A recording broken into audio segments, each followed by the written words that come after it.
માવદાસકૃત રસસિંધુ ગ્રંથ છે, એમાં 83માં પાના નંબર ઉપર આપણે વાંચીએ છીએ. આમ તો વિષય બહુ જ મોટો છે, 5-7 પાના છે, પણ આપણું અનુસંધાન અહીંયાથી નવું શરૂ થાય છે. એક સમયને વિશે શ્રી કૃષ્ણે પોતાની બેન સુભદ્રાજી સરખા તેણે અર્જુનને કહી અર્જુન પાસે હરણ કરાવ્યું હતું. તે શા માટે? જે અર્જુનને સખા ભાવ છે, ભક્ત છે, પોતા સરખો કરીને જાણે છે, તે માટે તે શું એવી એકઠી પ્રીત કીધી. એટલે અહીંયા ઉદાહરણ એવું કહેવા માગે છે કે આપણા ઠાકોરજીને ભગવદી ખૂબ વાલા હોય છે. એટલે અહીંયા કૃષ્ણ ભગવાન અને એમના ભક્ત અર્જુનની વાત કરી છે. હવે આગળ આવશે આપણા ઠાકોરજીની. તે પોતાની બેન સરખી આપી દીધી અને મનમાં કશો દોષ આણ્યો નહીં. એવા શ્રી કૃષ્ણ નિર્દોષ છે. તે જેના હૃદયમાં એવું નિર્દોષ સ્વરૂપ વસ્યું હોય તેને દોષ કેમ આવે? ભાવ તો ઘણા ઊંડા છે. એવા જે નિર્દોષ ભગવદી છે તેને કાંઈ વિધિ નિષેધ હોય નહીં. એટલે કે જેવા ઠાકોરજી, આપણા ઠાકોરજી નિર્દોષ છે, એવા આપણા ઠાકોરજીના ભગવદી પણ નિર્દોષ છે. એને કાંઈ વિધિ નિષેધ બાધા ન કરે, વિધિ બાધા ન કરે. તે વેદ મર્યાદ ઓળંગીને ચાલે તોય તેને દોષ ઉપજતો નથી. એટલે આપણા ઠાકોરજીએ આજ્ઞા કરી જ છે ને આપણને કે આ બ્રહ્માદિક સૃષ્ટિના જે કર્મકાંડ છે આપણે કંઈ કરવાની જરૂર નથી. કેમ કે ઠાકોરજીના ભગવદી પણ નિર્દોષ જ હોય. એટલે કે જે ભગવદી છે બાધકતા ભાવ પ્રમાણે નહીં, સાધકતા ભાવ પ્રમાણે જીવે છે, એને આ બધું કાંઈ દોષ લાગતો નથી. રસાત્મિક સ્વરૂપ છે, તે વેદથી અળગું છે, અક્ષરાતીત છે, એટલે ઠાકોરજી. અને તેના જે ઉપાસિક છે એ પણ અક્ષરાતીત છે. જો ઠાકોર ભગવદી અને ઠાકોરજી એક, એનું અહીંયા સમજાવે છે કે એ અક્ષરાતીત જ છે. એ માટે તેને વેદ મર્યાદાનું શું કામ? વેદ માર્ગથી રસ માર્ગ અળગો છે, તે માટે રસિયા છે. તે પોતાનો જે રસમાર્ગ છે તે જ રસ માર્ગે ચાલે. એટલે કે ઠાકોરજી સિવાય બીજા કોઈ જગ્યાએ એને રસ લાગતો નથી. બીજા જે સાધારણ જીવ છે, પ્રવાહી, મર્યાદી, તેને દેખીને દોષ આવે. એટલે કે જે આ શુદ્ધ પુષ્ટિ જીવ છે એના આચરણ જે કરતા હોય એનું આચરણ જોઈને પ્રવાહી અને મર્યાદી એને દોષ ઉત્પન્ન થાય, એની દ્રષ્ટિમાં દોષ આવી જાય. તે શા માટે? જે માર્ગની વાત શું જાણે તેને અગમ છે, તે માટે અદીઠો માર્ગ છે. તેને માર્ગ જોતા મન ચાલે નહીં, મહાન ભય ઉપજે, તે માટે ત્યાં પગ મૂકે નહીં. એટલે કે જે તાદર્શી શુદ્ધ પુષ્ટિ જીવ છે ઠાકોરજીના નજીકના, એ લોકોનું આચરણ જોઈને પ્રવાહી અને મર્યાદી જીવ હોય ને એનું મન એમાં ન લાગે, એમને અઘરું લાગે. એટલે એ માર્ગમાં પગ મૂકે નહીં. અને એ માર્ગના જે ભૂમિયા છે તેને કશો ભે લાગતો નથી.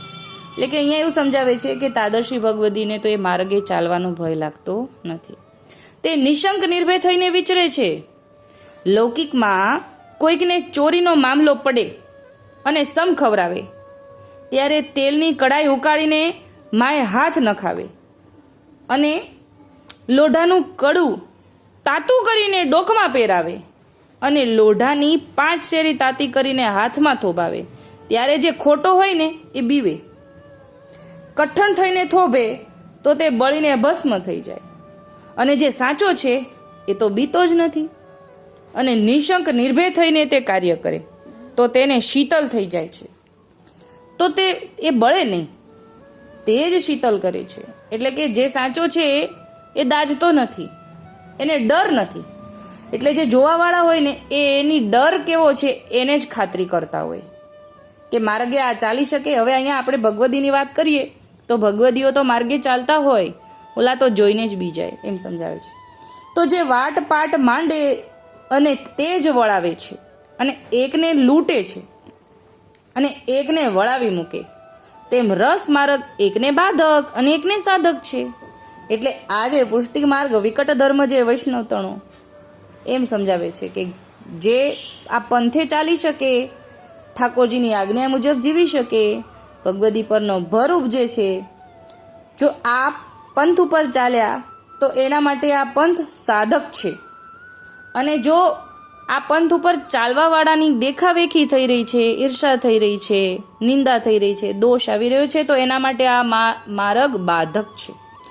બાધક તેને જે વિષય અર્થે લોભની મત કરે છે, બુદ્ધિ કરે છે, અને સાધક તેને જે કેવલ પરમાર્થ ભક્તભાવ ભગવદ ઈચ્છા જાણીને તેને ભગવદીનો ભર અણીને કરે છે. એટલે કે બાધક એને છે કે ભલે આપણે ઠાકોરજીના શરણમાં આવીએ છીએ પણ ઠાકોરજીનામાં મન લાગતું નથી, વિષયાસક્તિમાં જ લાગ્યા કરીએ છીએ, તો પુષ્ટિ માર્ગ એને ફળતો નથી એમ સમજાવ્યું. તે જ રસ અનુભવે છે અને તે રસાત્મિક સ્વરૂપના ઉપાસિક છે. એટલે કે જે ભગવદી પરનો ભર છે એ જ રસ એમને મળે છે, રસની પ્રાપ્તિ એમાંથી જ થાય છે, એને જ ભગવદી પરનો ભરૂપ છે. તેના રસના ભોગી શ્રી ઠાકોરજી છે, તે માટે ભગવદીને કશો દોષ ઉપજતો નથી.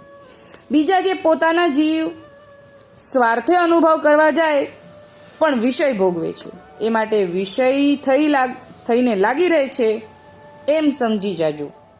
એ રસમાં મન તે ઘાલે છે, તે શુદ્ધ પાત્ર વિના ઠેરાય નહીં. એટલે જે વિષયાસક્તિવાળા જીવ છે એ અગર જો પુષ્ટિ માર્ગમાં ઠાકોરજીના ભગવદ્ ગુણાનુવાદમાં આવે પણ ખરા, પણ એ પાત્રમાં ઠેરાય નહીં, કેમ કે એનું મન તો વિષયમાં જ લાગેલું છે એવું સમજાવે છે. જેમ સિંહણીનું દૂધ કનકના પાત્ર વિના રહે નહીં, સદોષ છે, નિર્દોષ નથી, અને નિર્દોષ કનક પાત્ર કહીએ તો તેમાં રાખીએ ને તો જ ઠેરાય. એટલે સિંહણનું દૂધ સોનાના જ પાત્રમાં ઝીલી શકે. એ માટે જીવ ખરો નિર્દોષ થાય ત્યારે પાત્રમાં રસની પ્રાપ્તિ થાય. એ માટે ભગવદી સ્વરૂપ એવું છે કે પરસ્પર મળી જાય. એટલે અહીંયા સમજાવે છે કે ભગવદીઓ તો કનકના પાત્ર જેવા છે, ઠાકોરજીનો રસ એ ભગવદીના પાત્રમાં જ ઝીલાય અને એકરૂપ થઈ જાય, અળગું કેમે ન થાય. તો અહીંયા આપણને એવું સમજાવ્યું કે ભગવદી અને ભગવદ રૂપ એક જ છે, એને કોઈ જાતના દોષ લાગતા નથી. જો વિષયાસક્તિમાં આપણું મન છે તો પુષ્ટિ માર્ગ ફલિત નથી, એ બાધક થાય છે. પુષ્ટિ માર્ગ એમના માટે ફળે નહીં જો વિષયાસક્તિમાં આપણું મન ઘાલ્યું.